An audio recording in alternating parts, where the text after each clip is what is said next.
Such a big fancy thing. I'm sorry. I would have dressed up or something. Like, you're fine. You're fine. Holly, take us down on the field, the atmosphere for a game like this, especially a rivalry game and amped up because game day's here.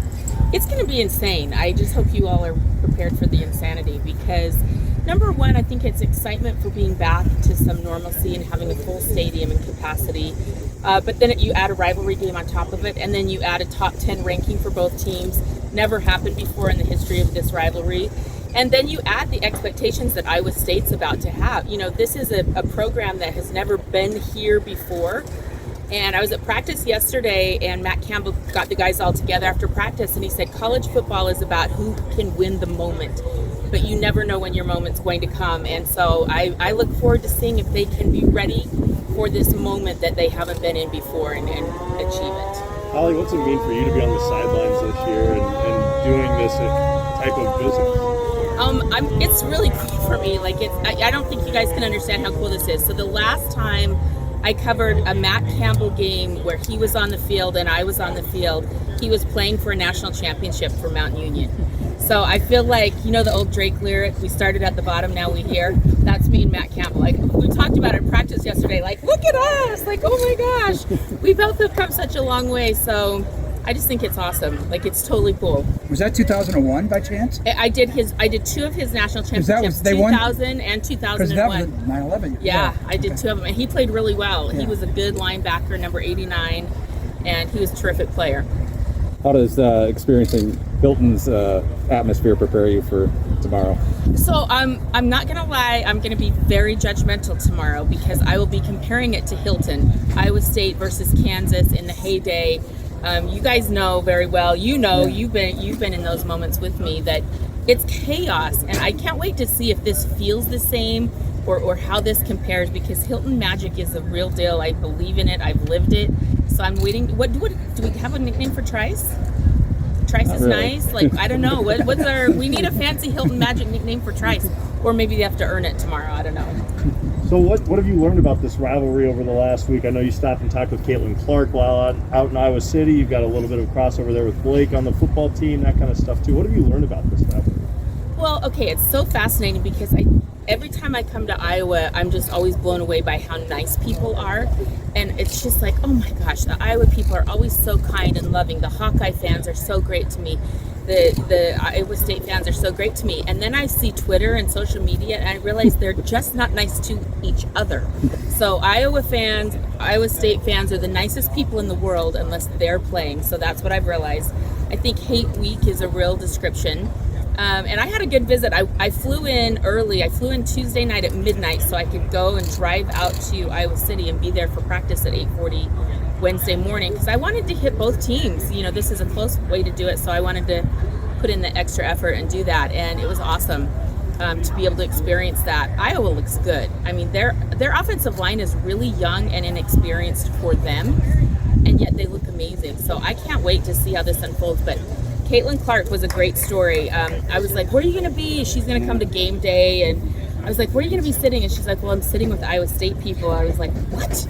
She's like, well, my brother plays there. You know, he's the holder, Blake. So then I saw Blake at practice yesterday, and I said, who's the better athlete between you and Caitlin? He's like, come on. It's not even a question. I am. And he said, just ask her who wins the one-on-one game. So I will have to follow up on that with Caitlin. I don't know whether you still do or not, but living in Utah for a while that you did, what do you suspect that the BYU fans are thinking about right now, the whole Big 12 thing? I think it's awesome for BYU. You know, I always mourn the old WAC days. I came up covering Air Force, BYU, Utah in the old WAC days when the WAC was a premier conference in this country. And I've been sad ever since that split up and all those great natural rivalries split up. So for me, it's a big deal. I grew up as a lifelong BYU fan. If you guys need to know any history about BYU, I'm here for you, my Big 12 brethren and sisters. But BYU is a huge deal. They're a big program, and I started my career working for BYU football and BYU television, and we had 63 affiliates around the country that would carry BYU football games every Saturday, and this was 30 years ago. So I personally know the national interest in BYU is a huge deal, and I just wish we would have added them sooner to the Big 12, to be honest with you. I know they vetted them a couple of years ago, and I wish they would have added them then. I'm curious if BYU and and maybe Houston would have been added then, maybe we wouldn't have fractured like we did. I'm saying we because I'm a Big 12 girl. You know, I love it. I've covered it for so long, but I hope it makes the Big 12 stronger, and it's awesome for BYU. So I live in Salt Lake City, Utah, part-time, and now BYU's in the Big 12 and Utah's in the Pac-12, and I'm like, we're going to get the best teams coming to Salt Lake. So for me, it's awesome. All right, we're good. Thank you. Thank you. Thank you. Any good stories for me? I wanted you guys to tell me if there's any good stories that we should be on top of. Like, if you were doing my job this Saturday, what would be the number one stories you would talk about? Can you give me some good ideas? Make sure I'm on top of stuff.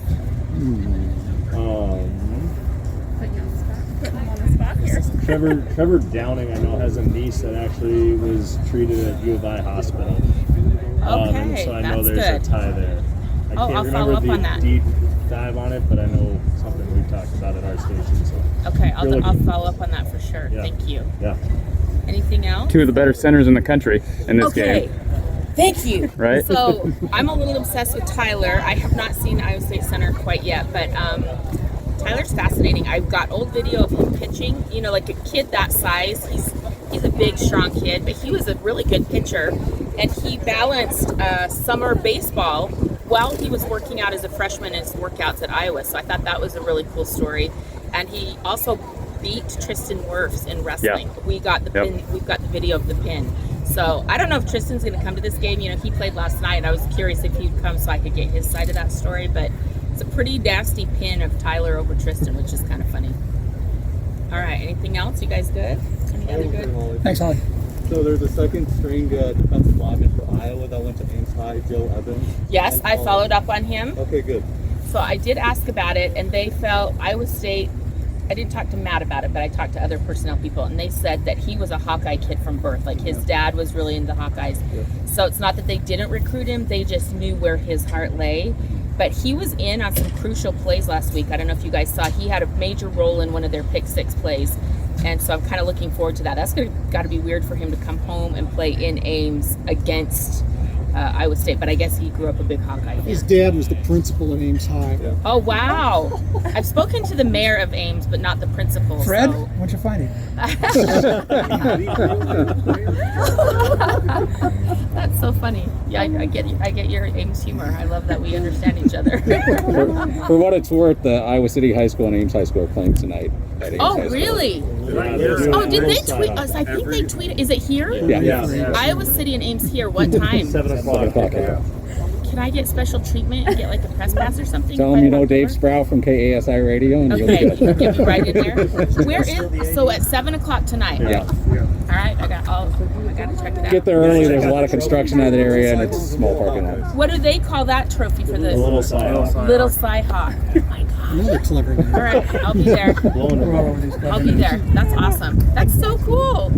Do they schedule it on purpose around this game, obviously? It's always the same weekend. Oh, good. So you guys can all cover both games, and it's a really win for the media, too. Yeah. My dog does not like me. Dogs